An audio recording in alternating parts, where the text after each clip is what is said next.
Get over it. There are many people out there who have been asking black people and Americans to get over slavery. Some say, well, I was not a slave owner and you were not a slave. It was such a long time ago. So you're actually saying that because slavery was in the past, that slavery should be downplayed and forgotten and not talked about anymore. We have an actual sitting United States president who said this, and I quote, that the Smithsonian Museum in Washington, D.C. is out of control, where everything discussed is how horrible our country is and how bad slavery was. That's the unquote. He goes on to say other ignorant and irrelevant things that I'm not going to even get into. First of all, let me say this.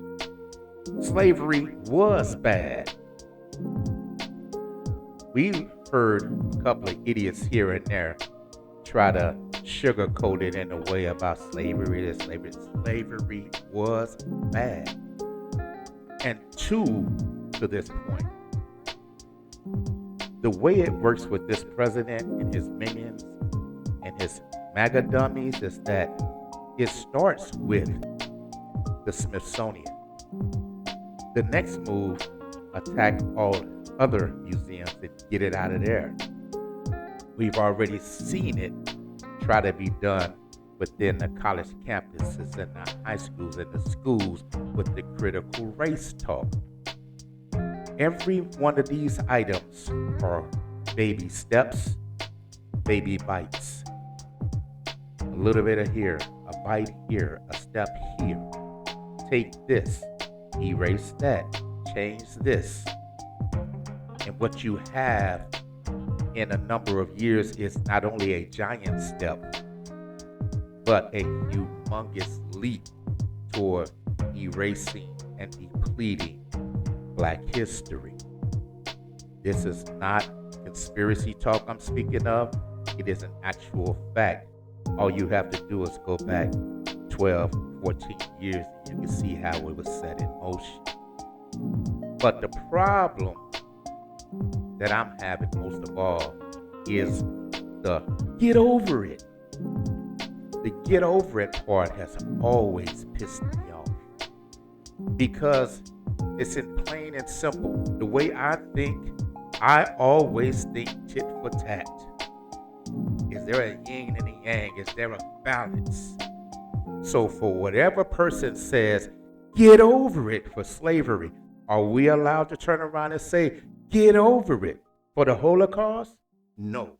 You know that wouldn't be played. You would say that. And in doing so, here comes the Anti-Defamation League.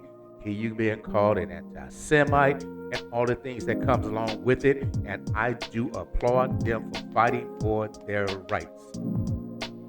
So how is it any different that a race of people in a black community is told to get over it for slavery, but not when it comes to the Holocaust? Also, does it play out like that in the Asian community? You speak about those people who were held in concentration camps because they were Asian. Are we telling them to get over it because their family members were caged like that? No, we're not. So how does it play on the tit and the tat? I completely am lost about that part, but I'm gonna tell you something right now who pisses me off more than any other group of people. And I'm calling out other black people when I say this. And I'm gonna be real specific. It's black college students. For a good 12, 15 years now. I don't care if you're looking at it in YouTube. I don't care if you see it on Facebook. I don't care if you see it on Instagram. All I kept seeing over the periods of time was, oh my God, not another slave movie. You can miss me with that. I'm so tired of slave movies. If you were a person, especially a college one at that, I can tell you to kiss my butt, because what you have done was assist and aid those people who did not want our history to be told in the first place. Yeah, call yourself getting tired of seeing another slave movie. What you did not understand when you said that was, maybe there was a story to be told about a specific person or group of people. Maybe it was a story to be told about overcoming obstacles and sharing it and having your butt and other people just like us say, I never heard that one before.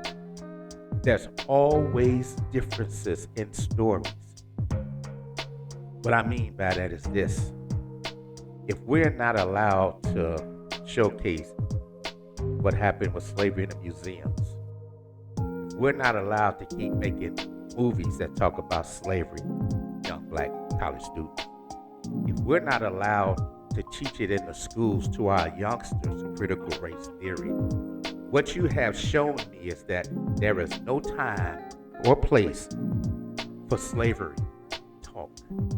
Let's erase it. We're kind of not wanting to talk about that. But what happens is the group that was most affected by it is being told to F your history. Once again, I'm using the Holocaust as an example because they do a wonderful job of never forget and to stand proud. And if somebody says something about their people, they're coming. I can't be mad about it. Sometimes they come too early in a situation, but I'm not going to get on that subject. But when it's all said and done, my problem is the fact that we can't afford to have our history be erased like that. Some say it was a long time ago, but here's what you have to look at. In a scenario, if you walk it back, we're talking about maybe in a situation, a great-great-grandparent situation. Slavery, the person that was involved in it, they had a child that is your great-great. They were told the stories and the horrors. They had a child that was your great-grandparent. They were told the stories. They were told the obstacles. They were told the feel-good parts about it. Okay? That was your grandparent. They were told. They remind their children, who are your parents, of the stories and the obstacles and everything else. Your parents are dropping a ball at this time.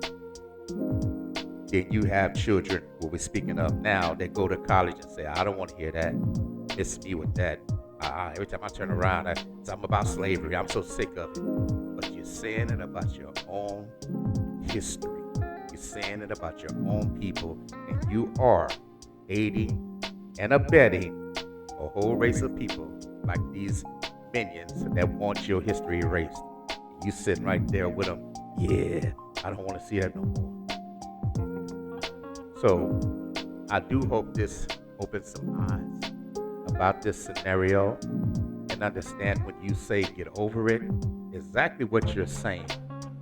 If you come from a specific race or religion and someone told you to get over it, do you think that you'll be okay with it? That would be my question to you. I'll close this out. I think I've said enough. If you will, hit me with some likes and comments. I would love it. And if you will, you can subscribe to my page. I would really appreciate that. And with that being said, I'll say bye-bye. Have a good day.